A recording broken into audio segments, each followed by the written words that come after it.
اب یہ سورہ مبارکہ آ گئی سورۃ الحجرات. میں ابتدا میں عرض کر چکا ہوں کہ اس کی حیثیت ایک ضمیر میں کی ہے. جوڑا ہے سورہ فتح اور سورہ محمد، اور وہ بالکل اپنے اس کے ترتیب کے اعتبار سے بالکل صحیح جوڑا ہے. یہ در حقیقت سمجھیے کہ سورہ فتح کی چند آیات کی مزید وضاحت ہے. مثلا سورہ فتح میں ہم نے یہ پڑھا تھا بھلے تعذروہ و توقروہ، اللہ کے رسول کی تعظیم، توقیر، ان کی مدد، ان کی نصرت یہ تمہارے لیے لازم ہے. پھر ہم نے ابھی پڑھا اہل ایمان کے لیے تمہیں رحم دل ہونا چاہیے، اہل ایمان کے لیے تمہارا طرز عمل جو ہے وہ بہت ہمدردانہ، نیک، بھلائی کا، خیر خواہانہ ہونا چاہیے. یہ ساری چیزیں جو ہے اس میں اب سامنے آ رہی ہیں.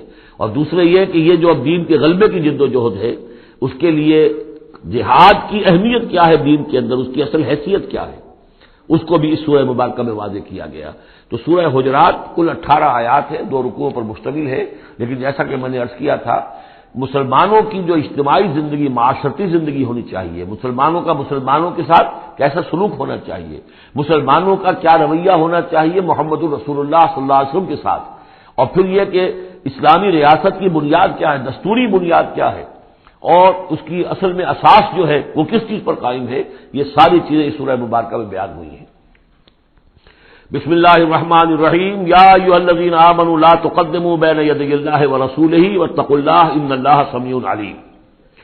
اہل ایمان مت آگے بڑھو اللہ اور اس کے رسول سے، اور اللہ کا تقوی اختیار کرو، اللہ سب کچھ سننے والا ہے، سب کچھ جاننے والا ہے. یہ پہلی آیت جو ہے یہ گویا کہ ہر اسلامی ریاست کی دفعہ نمبر 1 ہے. یا ہم یہ کہہ سکتے ہیں دفعہ نمبر 1 تو یہ ہو کہ یہاں حاکمیت اللہ کی ہے، لیکن حاکمیت اللہ کی کیسے یہاں پر ہوگی؟ تنفیذ یہ ہے کہ اللہ اور اس کے رسول نے جو حدود قائم کر دی ان سے تجاوز نہیں ہوگا. چنانچہ یہ دفعہ ہمارے ہر دستور میں موجود رہی ہے.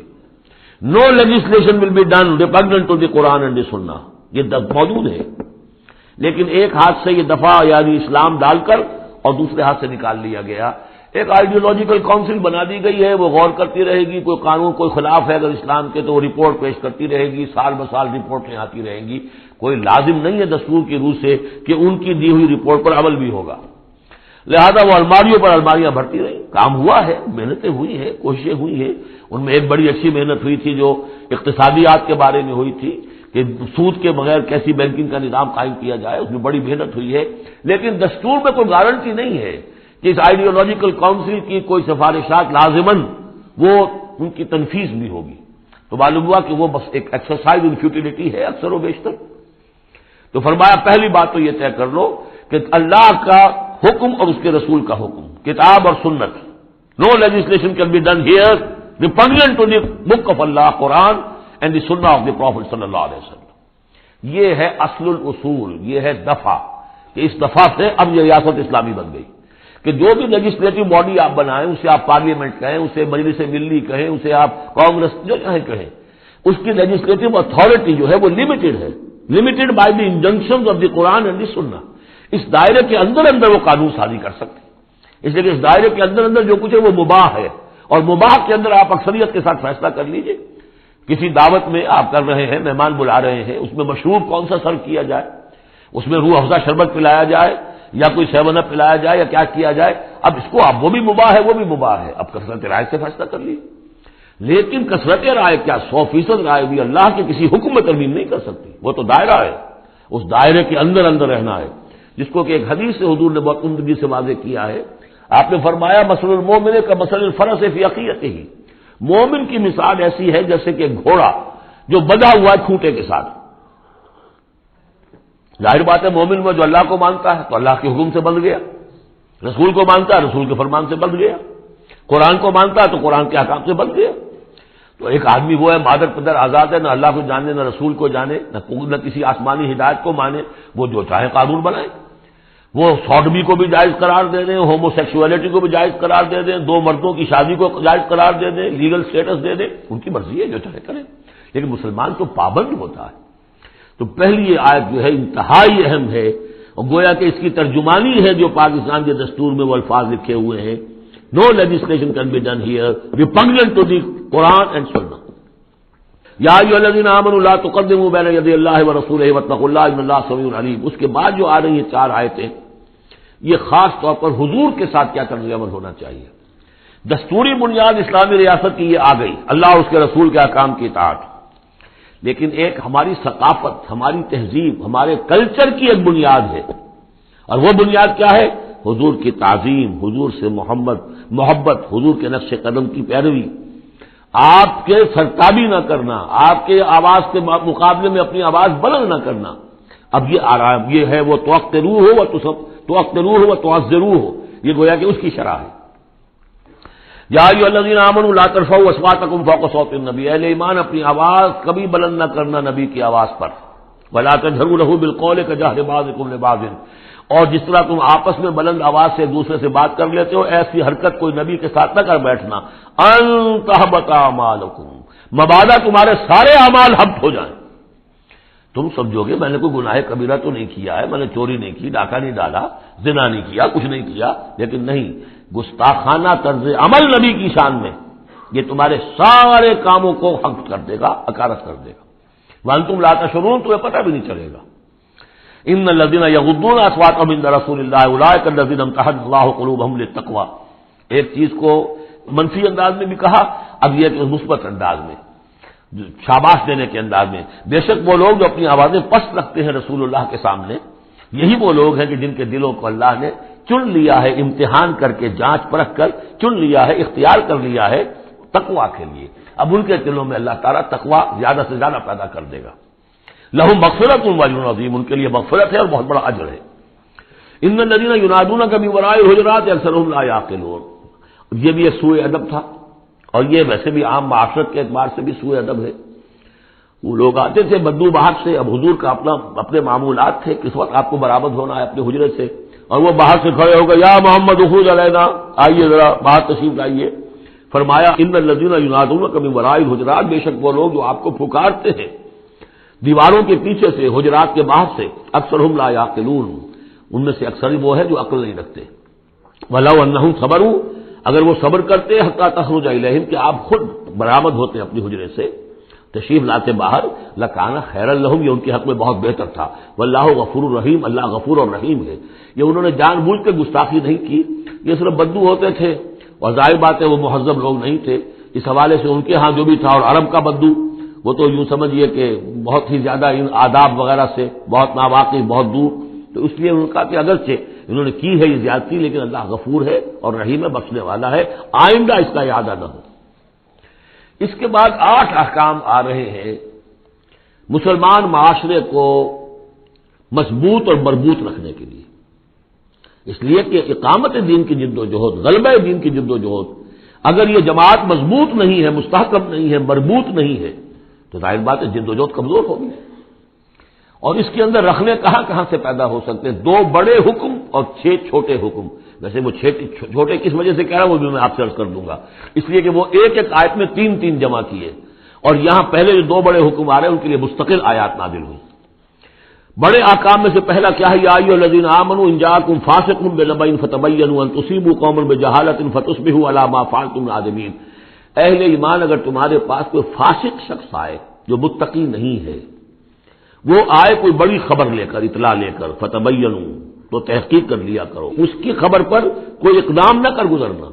ہو سکتا ہے وہ غلط بات بتا رہا ہو تمہیں کہ فلاں قبیلہ جو ہے حملے کی تیاری کر رہا ہے، تو تم پہلے اسے پری ایمپٹ کرنے کے لیے فوری طور پر تم حملہ کر دو. نہیں، فتبینوا، تحقیق کر لیا کرو. ان تصیبوا قوما بجہالۃ، مبادا تم جا پڑو کسی قوم پر نادانی میں، حملہ کر بیٹھو کسی قوم کے اوپر، کسی قبیلے کے اوپر نادانی میں، فتصبحوا علی ما فعلتم نادمین، اور پھر تمہیں ہونا پڑے جو کچھ کہ تم نے کیا ہو اس پر نادم.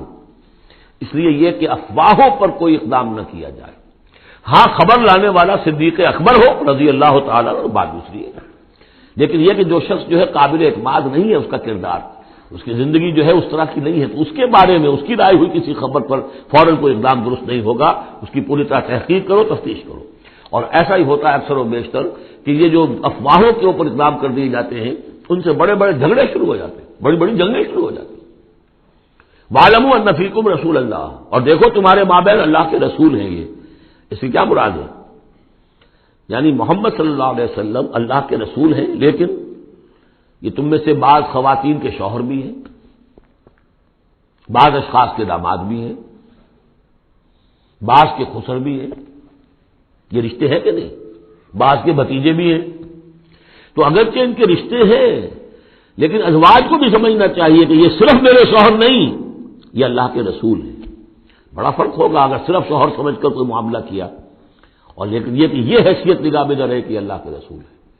اگر حضرت ابو بکر اور حضرت عمر سمجھے ہمارا داماد ہے، داماد تو بیٹے کے برابر ہوتا ہے نا، نہیں، اللہ کا رسول، ان کی جو حیثیت تمہارے سامنے مقدم رہنی چاہیے وہ یہ تو اللہ کے رسول ہے۔ وَاعْلَمُوا أَنَّ فِيكُمْ رَسُولَ اللَّهِ، یہ اللہ کے رسول ہے اگرچہ محمد ابن عبداللہ، کوئی شک نہیں، لیکن اللہ کے رسول ہیں۔ لَوْ يُطِيعُكُمْ فِي كَثِيرٍ مِّنَ الْأَمْرِ، اگر وہ تمہارا کہنا مانا کرے اکثر معاملات میں، لَعَنِتُّمْ، تو تم مشکل میں پڑ جاؤ گے۔ تمہارا رویہ یہ ہونا چاہیے کہ یہ دیکھو وہ کیا چاہتے ہیں، ان کی منشا دیکھو۔ وَلَٰكِنَّ اللَّهَ حَبَّبَ إِلَيْكُمُ الْإِيمَانَ، لیکن اے محمد کے ساتھیوں، اے صحابہ رسول، اللہ نے تو تمہارے نزدیک ایمان کو بہت محبوب بنا دیا ہے، وَزَيَّنَهُ فِي قُلُوبِكُمْ، اسے تمہارے قلوب کے اندر کھبا دیا ہے، وَكَرَّهَ إِلَيْكُمُ الْكُفْرَ وَالْفُسُوقَ وَالْعِصْيَانَ، اور بہت ہی تمہارے نزدیک ناپسندیدہ بنا دیا ہے کفر کو بھی اور فسق کو بھی اور نافرمانی کو بھی۔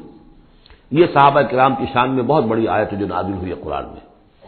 وَلَٰكِنَّ اللَّهَ حَبَّبَ إِلَيْكُمُ الْإِيمَانَ وَزَيَّنَهُ فِي قُلُوبِكُمْ وَكَرَّهَ إِلَيْكُمُ الْكُفْرَ وَالْفُسُوقَ وَالْعِصْيَانَ أُولَٰئِكَ هُمُ الرَّاشِدُونَ، یقیناً یہی لوگ ہیں جو صحیح راستے پر ہیں اور جو سعادت مند ہیں اور جو آخری کامیابی کو حاصل کریں گے۔ فضلا من اللہ ونعما، اور یہ فضل ہے اللہ کی طرف سے، انعام ہے، اس کا احسان ہے۔ واللہ علیم الحکیم، اللہ ہر چیز کا علم رکھنے والا اور کمال حکمت والا ہے۔ اب دوسرا حکم آ رہا ہے،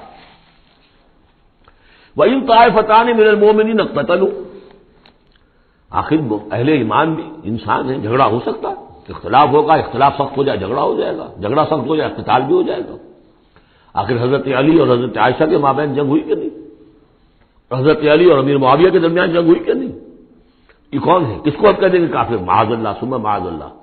تو فرمایا وَإِن طَائِفَتَانِ مِنَ الْمُؤْمِنِينَ اقْتَتَلُوا، اگر اہل ایمان میں سے دو گروہ لڑ پڑے، فَأَصْلِحُوا بَيْنَهُمَا، تو اب عام معاشرے کو یہ سمجھنا چاہیے، سب لوگوں کو، کہ وہ یہ نہ سمجھے کہ ہم سے کیا ہے، آپس میں نبٹ لیں، نہیں، ان کے درمیان صلح کراؤ، تمہارا فرض ہے، یہ اجتماعی فریضہ ہے، صلح کراؤ، فَأَصْلِحُوا بَيْنَهُمَا۔ انڈیفرنس ہمیں کیا تعلق؟ غلط، اس لیے کہ یہ جو رکھنا پڑ رہا ہے، یہ اسلامی معاشرے کا رکھنا مسلمانوں کی مجموعی قوت کو کمزور کرنے کا سبب بنے گا، اور مسلمانوں کی قوت کمزور ہوتی ہے تو اللہ کے دین کے غلبے کی جدوجہد کمزور پڑ رہی ہے، لہذا فرض سمجھو، اصلحوا بینہما، ان کے درمیان صلح کراؤ۔ فإن بغت إحداہما علی الأخری، پھر اگر ان میں سے ایک دوسرے پر زیادتی کرے، صلح کی پابندی نہیں کر رہا، صلح کرا دی گئی پھر بھی وہ زیادتی کر رہا، فقاتلوا التی تبغی، اب جنگ کرو اس سے جو زیادتی کرنے والا ہے۔ اب یہ دو فریقوں کے درمیان نہیں رہا معاملہ، اب ایک فریق گویا کہ پوری مسلم جماعت کو، پورے مسلم معاشرے کو، پوری ملت اسلامی کو وہ للکار رہا، چیلنج کر رہا ہے، تو اب ان سے جنگ کرو، حتی تفیء الی امر اللہ، یہاں تک کہ وہ لوٹ آئے اللہ کے حکم کی طرف، صلح کی جو بھی شرائط تھی ان کو دوبارہ قبول کر لے۔ فإن فات، پھر اگر وہ لوٹ آئے، فاصلحوا بینہما، پھر ان کے مابین دوبارہ صلح کرا دو، بالعدل، انصاف کے ساتھ، واقسطوا، اور دیکھنا انصاف کا دامن ہاتھ سے نہ چھوڑنا، انصاف کرو، اس لیے کہ اب ہو سکتا ہے کہ اس دوسرے فریق پر تم کو زیادتی کر بیٹھو، اس لیے کہ اب اس سے تم بھی لڑے ہو، لڑ کر تم نے اسے مجبور کیا ہے کہ وہ صلح کی پابندی کرے، تو اب بھی اس پر کوئی زیادتی نہ ہو جائے۔ واقسطوا ان اللہ یحب المقسطین، اللہ تعالیٰ انصاف کرنے والوں کو محبوب رکھتا ہے۔ یہ تو دو بڑے بڑے حکم ہو گئے۔ اب ایک آیت میں 3 حکم اور دوسری میں پھر 3 حکم، یہ چھوٹے چھوٹے انفرادی سطح کے اوپر یا برادریوں کی سطح کے اوپر یا جماعتوں کے اندر جس طرح کے بڑے بڑے چیزیں پیدا ہو جاتی ہیں، بعض چیزیں معمولی نظر آتی ہیں لیکن اس سے دلوں کے اندر زخم پڑ جاتے ہیں۔ انما المؤمنون اخوۃ فاصلحوا بین اخویکم، یہ تو اسی کے ساتھ آ گئی۔ یقیناً تمام اہل ایمان جو ہے وہ آپس میں بھائی بھائی ہے، بس اپنے دو بھائیوں کے درمیان صلح کرا دیا کرو، واتقوا اللہ، اللہ کا تقوی اختیار کرو، لعلکم ترحمون، تاکہ تم پر رحم کیا جائے۔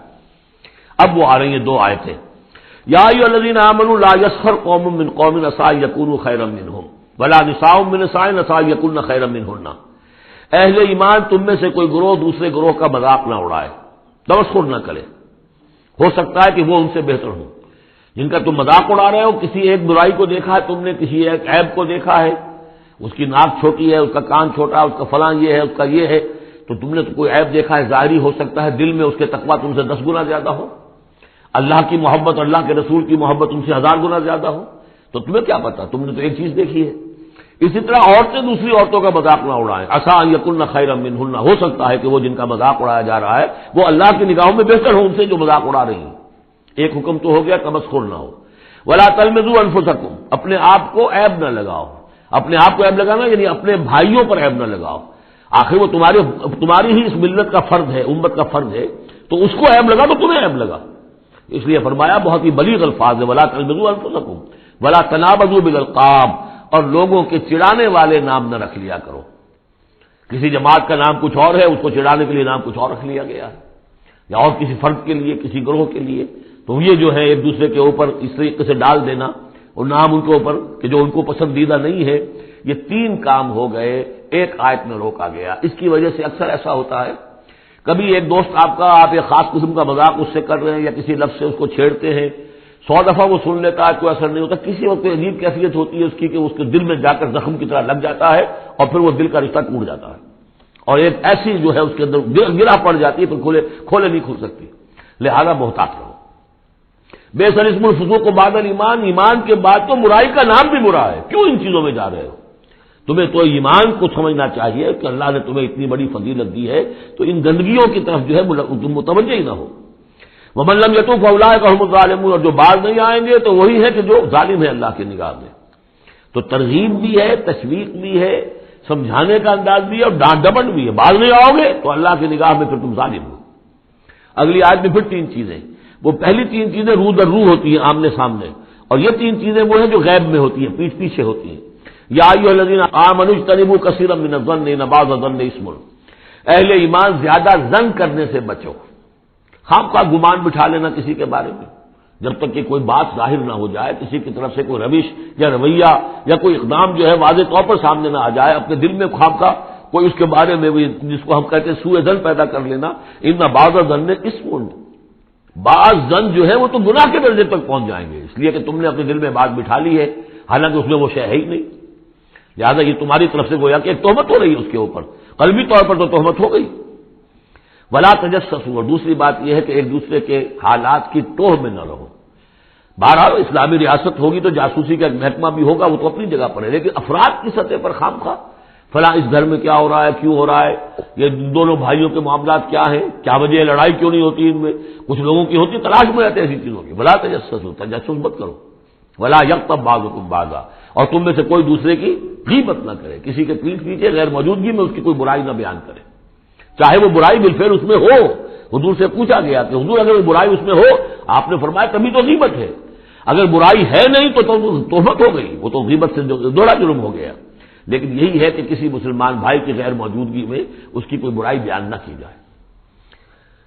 ایحب احدکم ان یاکل لحم اخیہ میتا، کیا تم میں سے کوئی شخص اسے پسند کرے گا کہ وہ اپنے کسی مردہ بھائی کا گوشت کھائے؟ فکرہتموہ، یہ تو تمہیں بہت برا لگا، بہت گھن آیا، یہ کیا بات کہہ دی اللہ تعالیٰ نے؟ کوئی شخص چاہے گا یہ کہ اپنے مردہ بھائی کا گوشت کھائے؟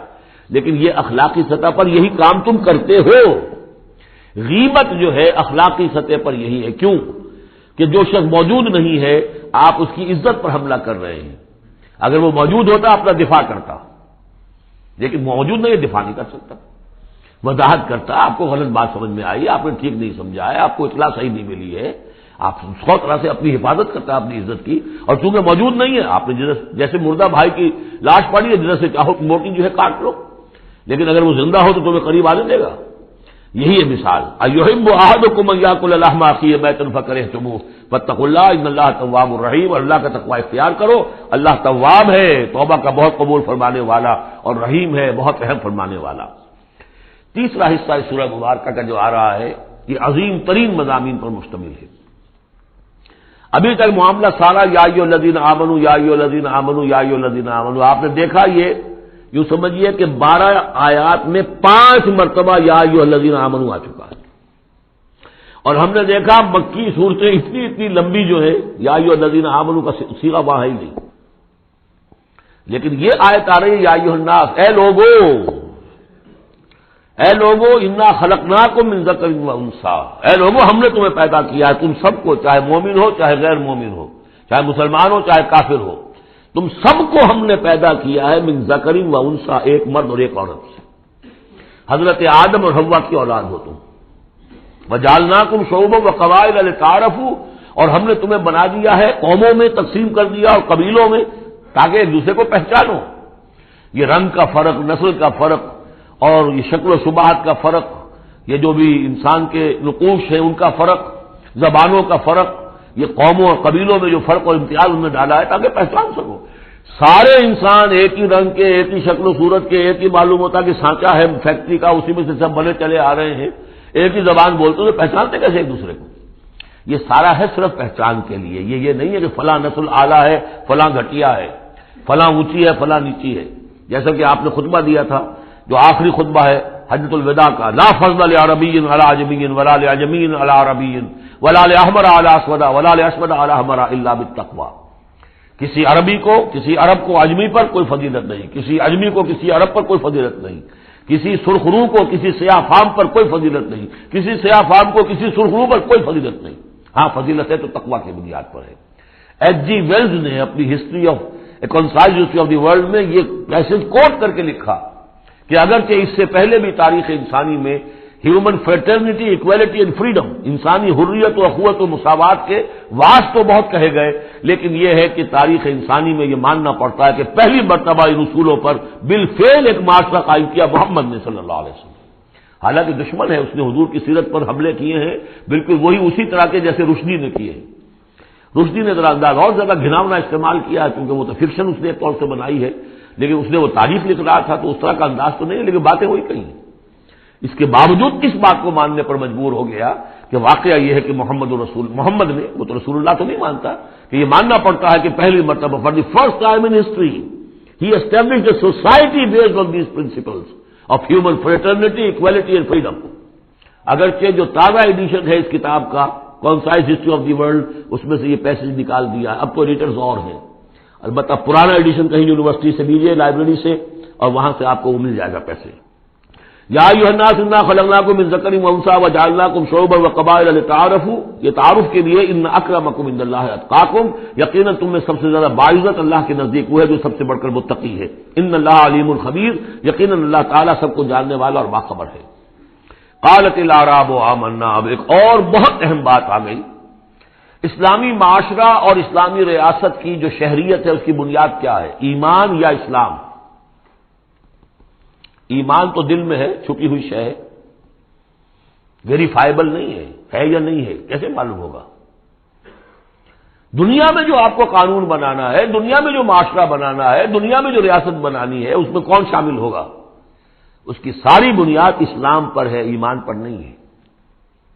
لیکن آخرت میں سارا دار و مدار ایمان پر ہے، اسلام پر نہیں ہے۔ آپ جو ہے یہاں کی، ابھی سینسس ہوگا آپ کے ملک میں، آپ مسلم لکھا ہوا ہے آپ کے کھانے میں مسلم، لیکن یہ کہ اس کی بنا پر اللہ کے ہاں چھوٹ نہیں ہو جائے گی، اللہ دیکھے گا ایمان بھی تھا کہ نہیں۔ ان اللہ لا ينظر الى صورکم ولا الى اموالکم ولکن ينظر الى قلوبکم واعمالکم، اللہ تمہاری صورتوں اور اموال کو نہیں دیکھتا، تمہارے دلوں اور اعمال کو دیکھتا ہے۔ تو یہ جو ایمان اور اسلام کا فرق ہے، اسلامی ریاست اسلامی معاشرے کی اس بحث میں اہم ترین ہے۔ اس کی بنیاد ایمان پر نہیں ہے، اسلام پر ہے۔ اس کے لیے بیان کیا کیا؟ قالت الاعراب آمنا، یہ بدو کہہ رہے ہیں ہم ایمان لے آئے۔ قل لم تؤمنوا، اے نبی ان سے کہہ دیجئے تم ہرگز ایمان نہیں لائے ہو۔ لم تؤمنوا ہے، یہ نفی جہاد باللم ہو رہی ہے، پہلے مضارع پر لم لا کر تاکید ہو جاتی ہے۔ ما آمنتم نہیں، لم تؤمنوا، تم ہرگز ایمان نہیں لائے ہو، ولکن قولوا اسلمنا، یوں کہو کہ ہم اسلام لے آئے ہیں، ہم مسلمان ہو گئے، ہم نے اطاعت قبول کر لی۔ وَلَمَّا يَدْخُلِ الْإِيمَانُ فِي قُلُوبِكُمْ، ابھی تک ایمان تمہارے دلوں میں داخل نہیں ہوا۔ وَإِن تُطِيعُوا اللَّهَ وَرَسُولَهُ، لیکن اگر تم اللہ اور اس کے رسول کی اطاعت کرتے رہو گے، لَا يَلِدْكُم مِّنْ أَعْمَالِكُمْ شَيْئًا، اللہ تعالیٰ تمہارے اعمال میں سے کوئی کمی نہیں کرے گا۔ ان اللہ غفور الرحیم، اللہ غفور الرحیم ہے۔ یعنی قانون تو یہی بنتا ہے، اصول تو یہ بنتا ہے، جب تک ایمان دل میں نہ ہو تو کسی کا کوئی عمل قبول نہ ہو۔ لیکن اللہ غفور ہے، رحیم ہے، اس کی شان غفاری اور اس کی شان رحیمی کے صدقے سے اللہ نے تمہیں یہ رعایت دی ہے کہ اگر نفاق نہ ہو، چاہے ایمان ابھی دل کے اندر راسخ نہیں ہے، لیکن اللہ اور اس کے رسول کی اطاعت کرتے رہو، اگرچہ یہ اطاعت ہوگی total obedience, partial obedience is no obedience, it has to be total. ادخلوا فی السلم کافہ، اسلام میں بھی جزوی داخلہ جو ہے قبول نہیں ہے، پورا کا پورا ہم تل سموچے. لیکن بہرحال اسلام تو یہ ہے. اب اگر تم جاننا چاہو کہ مومن کسے کہتے ہیں تو سن لو، اس کی ڈیفینیشن یہ آ گئی. اب یہ میں نے سورہ انفال کے دوران بھی اس کو وضاحت کیا تھا کہ اس کے دو حصے جو اس ڈیفینیشن کے، سورہ انفال میں دوسری آیت، دوسری تیسری، اور ادھر آخر سے پہلی آیت جو ہے اس میں ان کو دونوں کو علیحدہ کر دیا گیا. یہ ہے گویا کہ comprehensive definition of a Muslim, of a Mu'min. Who is a Mu'min? انما المؤمنون الذين آمنوا بالله ورسوله ثم لم يرتابوا. مومن تو بس صرف وہ ہے جو ایمان لائے اللہ پر اور اس کے رسول پر، پھر شک میں ہرگز نہیں پڑے. لم يرتابوا، پھر وہی جہاد میں لم، ہرگز کوئی شک نہیں پیدا کیا، یعنی یقین بن گیا، ایمان دل کے اندر راسخ ہو گیا. جیسے کہ فرمایا صحابہ کرام کے بارے میں، وَلَٰكِنَّ اللَّهَ حَبَّبَ إِلَيْكُمُ الْإِيمَانَ وَزَيَّنَهُ فِي قُلُوبِكُمْ. تمہارے دلوں میں کھبا دیا اس نے. جب تک ایمان دل میں داخل نہیں ہوا، دل میں راسخ نہیں ہوا، صرف زبان پر ہے آمنت باللہ وملائکتہ وکتبہ ورسلہ، یہ اسلام ہے. بنی الاسلام علی خمس، اس میں یقین قلبی شامل نہیں ہے. شہادت اللہ الہ الا اللہ وان محمد رسول اللہ، زبان سے گواہی کہ اللہ کے سوا کوئی معبود نہیں اور محمد اللہ کے رسول ہے. وہ اقام الصلاۃ و ایتاء الزکوٰۃ و صوم رمضان و حج البیت. اس لیے کہ ایمان ذرا کسی اور شے کا نام ہے. وہ ایمان کیا ہے؟ اس کے دو حصے کر دیے. اب یہ اس شہادت سے نیچے یقین قلبی والی بات ایڈ ہو جائے اور ادھر عمل میں جہاد ایڈ ہو جائے تو 7 چیزیں ہوں گی تو اب یہ مومن شمار ہوگا. 5 چیزیں تو اسلام وہ تو ہونی ہے. مومن جو ہے وہ مسلم تو ہوگا ہی لا محالہ، لیکن اس سے اوپر کی منزل ہے تو 2 چیزیں اور بڑھ جائیں گی. وہ کیا ہے؟ انما المؤمنون الذين آمنوا بالله ورسوله ثم لم يرتابوا وجاهدوا باموالهم وانفسهم في سبيل الله، اور جہاد کریں اپنے مالوں کے ساتھ اور اپنی جانوں کے ساتھ اللہ کی راہ میں. اولئک هم الصادقون، یہ لوگ ہیں جو سچے ہیں، دعوی ایمان میں سچے ہیں. کہنا آسان ہے آمنت باللہ وملائکتہ وکتبہ، لیکن واقعتاً ایمان ہے یا نہیں اس کا جائزہ لے لو. جیسا کہ میں نے عرض کیا، باطل کے نظام کے تحت زندگی گزارتے ہوئے اگر اس کو ذہن قبول کیا ہوا ہے، اس کی چاکری کر رہے ہیں، اسی کی خدمت کر رہے ہیں اور اپنی توانائیاں صرف کر رہے ہیں اسی نظام کے تحت پھلنے اور پھیلنے اور پھولنے میں، زیادہ کمائیں، زیادہ بڑے گھر میں رہیں، زیادہ شاندار محل ہو، زیادہ ہماری کار لمبی ہو، ہمارا یہ ہو، ہمارا وہ ہو، سارا دن رات اور سارا خون پسینہ اسی کام کے لیے ہوا، وہ مومن نہیں ہو سکتا. غلبہ باطل کے تحت انڈر پروٹیسٹ رہنا پڑے گا. ایسے رہنا ہوگا جیسے کہ جیل میں انسان رہتا ہے. الدنیا سجن المومن و جنت الکافر. اور یہ کہ اپنی توانائی میں سے منیمم سبسسٹنس لیول پر جو آپ کے وجود کو برقرار رکھنے کے لیے ناگزیر ہو، اس حد تک تو اپنے وقت اور توانائی اور اپنی قوت اور صلاحیت میں لگائیں آپ اپنے اور اپنے اہل و عیال کی ضروریات پوری کرنے کے لیے. باقی سارا وقت، ساری صلاحیت، ساری قوت اللہ کے دین کو غالب کرنے کی جد و جہد، نظام باطل کو جڑ سے اکھیڑ کر پھینک کر اور اللہ کے دین کو قائم کرنے کی جد و جہد. اگر یہ نہیں ہے، اگر یہ نہیں تو بابا پھر سب کہانیاں ہیں. پھر یہ اسلام کا دعویٰ ہے. اسلام تو ہے، مانے گا تم دنیا میں تم مسلمان عورت سے شادی کر سکتے ہو، مسلمان باپ کی وراثت تمہیں مل جائے گی، قانونی حقوق سارے تمہارے مسلمانوں کے ہوں گے، اسلامی ریاست میں تم مکمل شہری شمار ہو جاؤ گے، لیکن مومن شمار نہیں ہوگے اللہ کے ہاں. قالت الاعراب، یہ آیات تو ایسی ہیں کہ یہ یاد کر لیجئے آج کی رات. قالت الاعراب آمنا قل لم تؤمنوا ولكن قولوا اسلمنا. معلوم ہوا علیحدہ کر دیا ہے، بالکل واحد مقام ہے یہ قرآن مجید کا جس میں اسلام اور ایمان کو یوں کر دیا علیحدہ. کہ ایک گروہ ایسا بھی تھا جس کے بارے میں کہا گیا ایمان تمہارے دلوں میں تاحال داخل نہیں ہوا. البتہ اس آیت سے بعض لوگوں کو یہ مغالطہ ہو جاتا ہے کہ یہ منافقین کی بات نہیں ہے، اس لیے منافقین کا تو کوئی عمل قبول نہیں اللہ کے ہاں. یہاں کہا جا رہا ہے کہ اگر تم اللہ اور اس کے رسول کی اطاعت کرتے رہو گے اللہ تمہارے اعمال میں کوئی کمی نہیں کرے گا. تاریخی پس منظر سمجھ لیجئے، جب اللہ تعالیٰ نے عرب میں حضور کو غلبہ عطا کر دیا، اذا جاء نصر اللہ والفتح ورأیت الناس يدخلون فی دین اللہ افواجا. اب ظاہر بات ہے کہ تمام قبائل کے اندر بیٹھ کر مشورے ہوئے. It's no use continuing resistance. اب تو بہرحال فیصلہ الفتح محمد کو ہو گئی ہے، اب ہم مقابلہ نہیں کر سکتے، کوئی اور راستہ نہیں، جاؤ اور جا کر وفد بھیجو اور اطاعت قبول کر لو اور اسلام قبول کر لو۔ تو وہ اطاعت بھی تھی اسلامی ریاست کی، ساتھ ہی اسلام قبول کرنا بھی تھا کہ ہم نے مان لیا جی، اس لیے کہ وہاں سے تو الٹیمیٹم آ چکا تھا جو سورہ توبہ میں ہم پڑھ چکے ہیں کہ یہ صرف 4 مہینے کی مہلت ہے، اس کے بعد اگر تم ایمان نہ لائے تو فیضل سرخ الاشہر الحرم فاقتلوا المشرکین حیث وجدتموہم، تو اس کے بعد ایمان لانا ان کے لیے لازم تھا اگر رہنا عرب کے اندر۔ لیکن یہ کہ ان میں 3 طرح کے لوگ تھے، ایسے بھی یقیناً تھے جو خلوص دل سے ایمان لائے، ایسے بھی لوگ تھے جو دھوکہ دینے کے لیے ایمان لائے، جان بچانے کے لیے۔ یہ 2 ہو گئی ویلیوز، پازیٹو اور نیگیٹو۔ بیچ میں پازیٹو اور نیگیٹو کے مابین ایک زیرو لیول آتا ہے۔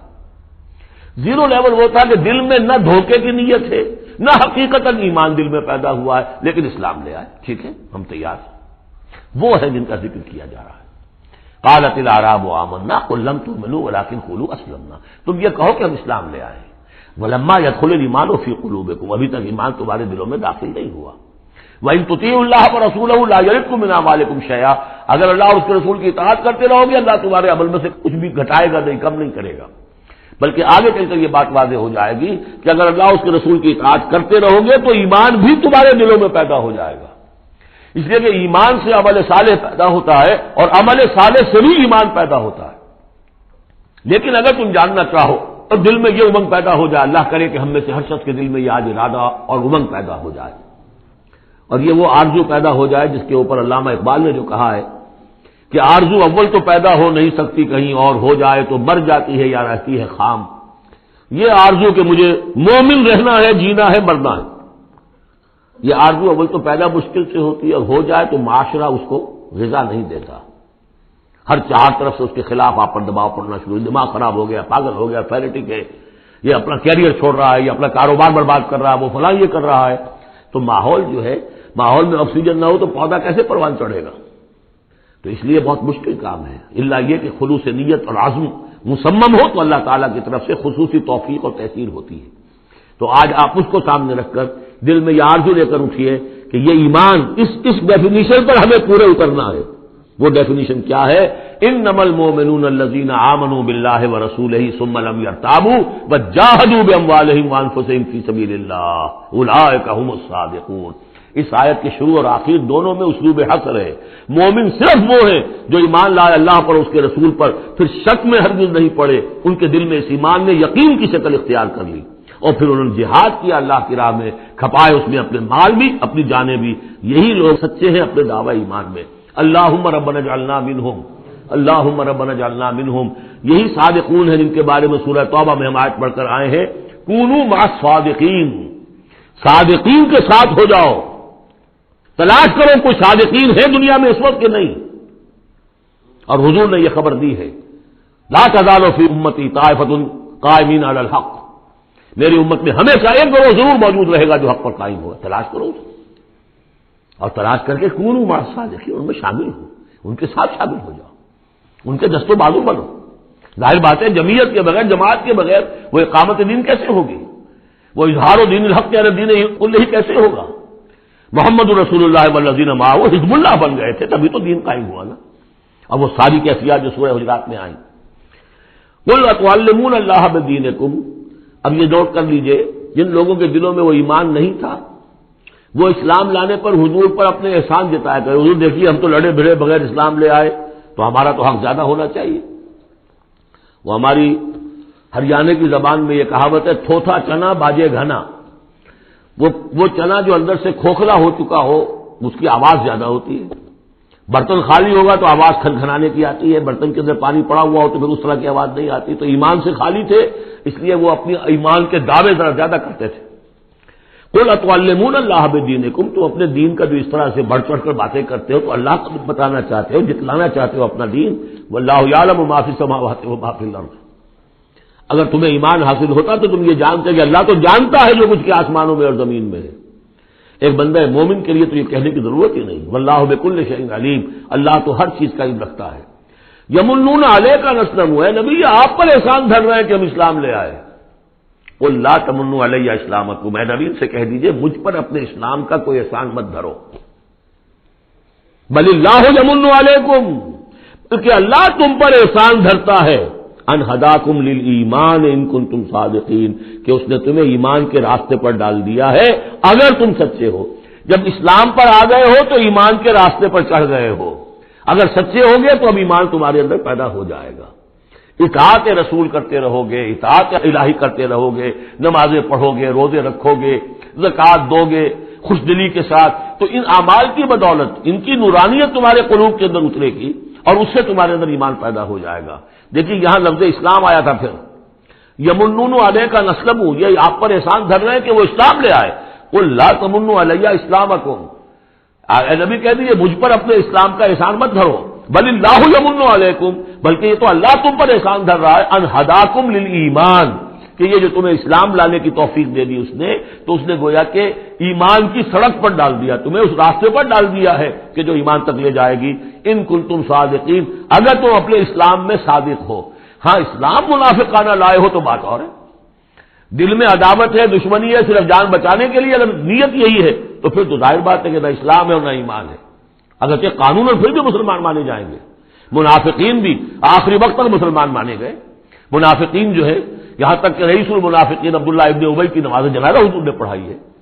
یہ تو غزوہ تبوک کے بعد ہوا، پھر کہ منافقین کو ننگا بھی کیا گیا اور مسجد جو انہوں نے بنائی تھی مسجد ضرار وہ گرا بھی دی گئی، وہ سب کچھ ہوا بعد میں ہوا، پہلے نہیں۔ غزوہ تبوک تک کا معاملہ یہ تھا کہ پردہ پڑا ہوا تھا۔ بل اللہ یمن علیکم ان ہداکم للایمان ان کنتم صادقین ان اللہ یعلم غیب السماوات والارض، یقیناً اللہ تعالیٰ جانتا ہے آسمانوں اور زمین کے تمام چھپی ہوئی چیزیں، غائب اور غیب اللہ کے علم میں ہے، واللہ بصیر بما تعملون، اور جو کچھ تم کر رہے ہو اللہ اسے دیکھ رہا ہے۔ بارک اللہ لی ولکم فی القرآن العظیم ونفعنی وإیاکم بالآیات والذکر الحکیم۔